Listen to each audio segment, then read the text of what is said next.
Chairman জনাব Mujibur Rahman Manju, AB পার্টির নেতৃবৃন্দ, সম্মানিত প্রার্থীবৃন্দ, বাংলাদেশের বিভিন্ন প্রান্ত থেকে ছুটে আসা প্রার্থী শুভানুদ্দায়ী সুধীমণ্ডলী, ভদ্রমহিলা ও ভদ্র মহোদয়গণ, আসসালামু আলাইকুম রহমতুল্লাহ।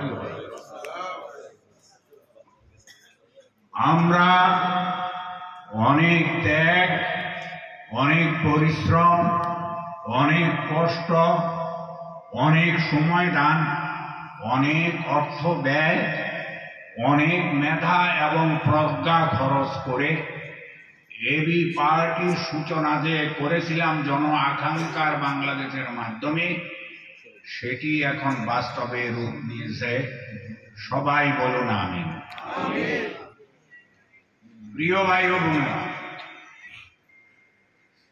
শুনতে, দেখতে, অনুভব করতে, চিন্তা করতে খুব ভালো লাগে যে আমরা আগামী দ্বাদশ জাতীয় সংসদ নির্বাচনের প্রার্থী বাছাই করছি। ত্রয়োদশ, আরো একটা বেশি, ধন্যবাদ। আমরা প্রার্থী বাছাই করছি।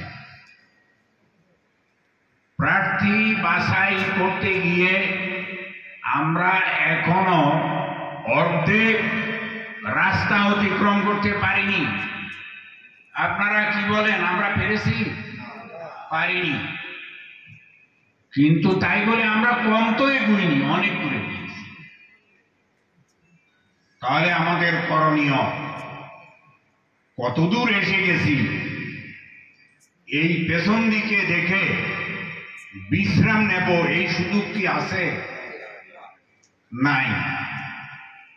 দেখতে হবে হ্যাঁ অনেক দূর এসেছি, কিন্তু তার চাইতে বেশি দূর সামনে আমাদের বাকি। সেটি কি করে সম্ভব? সম্ভব এভাবে, যেভাবে আপনারা এত প্রার্থী এখানে সমবেত হয়েছে। কোন আসনে তো 6 জন প্রার্থীও আছে, দিনাজপুর 6 প্রার্থীও 6 এমপি ইলেকশনে। এইরকম কোন জায়গায় 2 জন 3 জনও আছে, আবার কোন জায়গায় প্রার্থী আছে আমাদের এখানে এটা উঠে আসেনি। আমি কয়েকটা জায়গার নাম জানি, নওগাঁয়ের কথা তো একটু আগে বলেছি। নীলফামারী 1 আসনে আমাদের প্রার্থী আছে, কিন্তু এখানে নাম আসেনি কেন এটা বুঝতে পারিনি। এই রকম লালমনিরহাট 2 আসনেও আমাদের প্রার্থী থাকার কথা,